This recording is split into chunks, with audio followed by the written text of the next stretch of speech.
Did you know? Cotton candy was invented by a dentist. In 1897, dentist William Morrison and his mate, confectioner John Wharton, spun up the first cotton candy machine in Nashville. They called it Fairy Floss and sold a mountain of it at the 1904 World's Fair.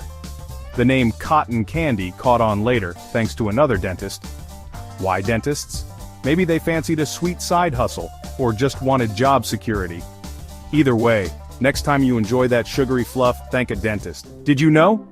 The United States purchased Alaska from Russia for $7.2 million in 1867. That's about $150 million today. That's over 500,000 square miles of glaciers, forests, and the occasional moose, all for less than a cup of coffee per acre. So, why did Russia sell?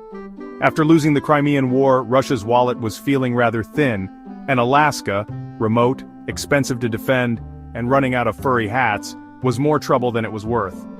Plus, they hoped a friendly deal with the US might annoy their British rivals. Americans at the time laughed it off, calling it Seward's Folly and Seward's Icebox. But after gold was discovered and oil came gushing out, everyone stopped laughing except perhaps the moose. Today Alaska is the largest US state and a treasure trove of natural riches, proving sometimes the best bargains really do come with a bit of frostbite. Did you know? Some species of ants keep aphids as livestock. Ants like the industrious Formica and Myrmica have their very own version of livestock, aphids. Aphids produce a sugary substance called honeydew, and for ants it's like liquid gold. These ant farmers protect their aphid herds from predators like ladybugs and wasps. They even build little shelters out of leaves or soil over their colonies. Talk about VIP treatment. But wait, there's more. Ants will move their aphid buddies to healthier plants, clean them, and even milk them for honeydew by gently stroking them with their antennae. Imagine milking a cow, but way tinier and with more legs. And the ants don't stop there. In winter they collect aphid eggs and store them safely in their nests.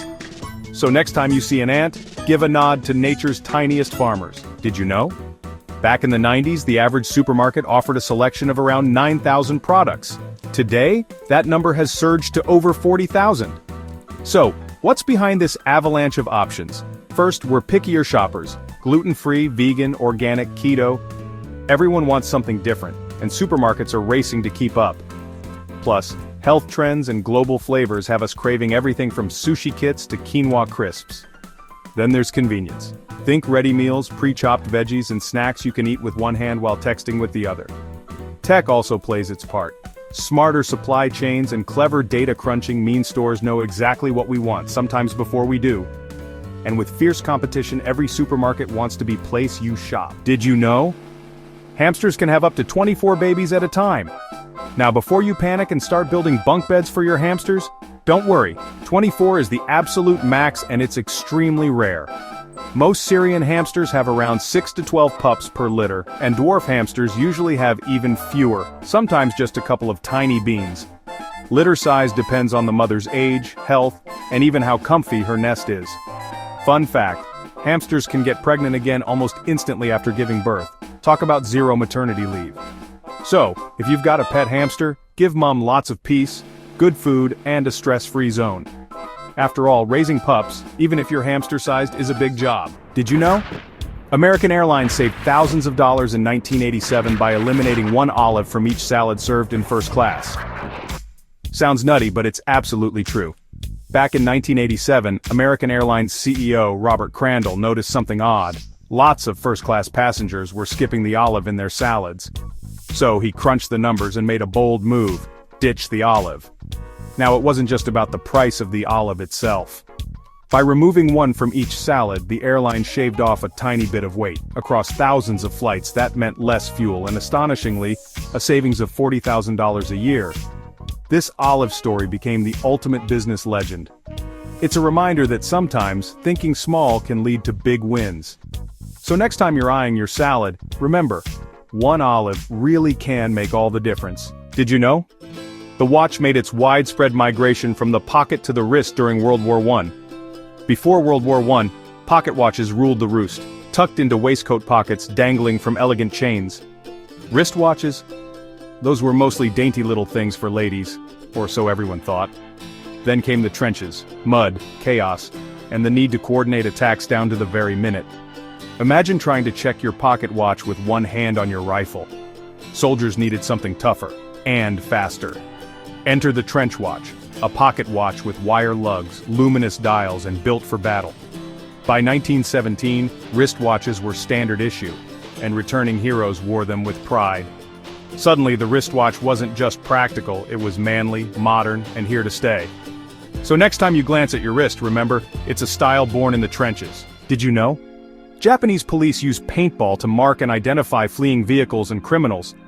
Instead of risky car chases, they throw these paint-filled balls at fleeing suspects or vehicles. The result? A bright, stubborn paint mark that shouts, "Yep, that's the one." It's non-lethal, super effective, and honestly, a little hilarious. Even shopkeepers use them. So next time you see a car splattered in orange, remember, in Japan, justice comes with a splash of color. Did you know? There's a fake doctor who claims to cure impotence with goat testicles. In the roaring 1920s, John R. Brinkley, fake doctor, real showman, peddled a wild cure for impotence. His method? Surgically implanting goat testicle slices into human bodies. Yes, you heard that right. The only thing more questionable than his medical skills was his so-called degree, which he bought from a dodgy mail-order university. Brinkley was a marketing genius. He used his own radio station to broadcast miracle testimonials from patients, most of them paid actors. People flocked to his clinic desperate for hope, but all they got was a placebo at best, and infections at worst. Eventually, real doctors and the American Medical Association exposed Brinkley's scam. He lost his licenses, was buried in lawsuits, and died broke. So next time you hear about a miracle cure, remember, if it sounds nuts, it probably is. Did you know? The longest time between two twins being born is 87 days. In 2012, Maria Jones Elliott from Ireland went into premature labor 4 months early. Her first daughter, Amy, was born on June 1st, weighing just 1 pound 3 ounces. Miraculously, Maria's contractions stopped. Despite doctors' attempts to induce labor, her second twin, Kate, decided to stay put. Fast forward 87 days to August 27th. Maria was induced again, and Kate made her grand entrance weighing a healthy 5 pounds 10 ounces. This extraordinary 87-day interval is a Guinness World Record. Typically, twins are born close together to avoid complications. But Amy and Kate defied the odds and thrived against all expectations. Did you know? The overthrow of the monarchy in Brazil was such a minor affair that even the few people who did witness it did not realize they had just seen a revolution. No riots, no roaring crowds, just a handful of officers and a very chill emperor. Brazil's monarchy vanished in a blink when a small group of military officers staged a coup. No angry mobs, just a polite change of power. Emperor Pedro II, he didn't even put up a fight. He packed his bags and left peacefully. Most Brazilians barely noticed. So, next time you think of revolutions, remember, sometimes history turns the page without making a sound. Did you know?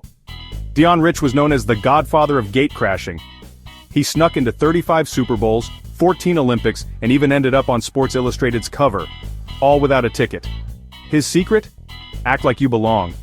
Dion was a master of disguise. One day a referee, the next, a lost grandpa. He even rolled in on a wheelchair to outfox security. Once inside, he'd blend in, rub elbows with celebrities, and always made sure to grab a snack, because, as he said, getting thrown out feels better on a full stomach. Beyond the mischief, Dion was a generous soul, taking kids fishing and running bars in San Diego. He turned gate crashing into a legendary adventure, leaving us all a simple lesson. Confidence is your best ticket. So next time you see a velvet rope, channel your inner Dion Rich, but maybe just buy a ticket. Did you know? Our bodies have a built-in body clock to wake up on time without an alarm clock. Deep inside your brain lives a tiny region called the suprachiasmatic nucleus. This little guy is your body's master timekeeper, running your circadian rhythm, your 24-hour cycle that tells you when to sleep, wake, or crave midnight snacks. When the morning light hits your eyes, it's like flipping a switch. Your brain dials down melatonin, the sleep hormone, and ramps up cortisol, giving you that get-up-and-go feeling. That's why sunlight is the best wake-up call. Stick to a regular sleep schedule and your body gets even better at this trick. Over time, you'll naturally wake up during lighter sleep feeling way less groggy, no blaring alarm needed. Genetics, good habits, and a bit of sunlight all help keep your inner clock ticking smoothly. So next time you wake up before your alarm, thank your body's perfectly tuned clock. Did you know? There are more single people than married people nowadays? In the US, the number of unpartnered adults shot up from 29% in 1990 to nearly 40% by 2019. Canada and much of Europe are following suit. Single-person households are now the most common setup in places like Scotland. Why? Well, it's not just about swiping left too often. People are marrying later, chasing careers, and living independently. There's less pressure to settle down and more value on self-fulfillment.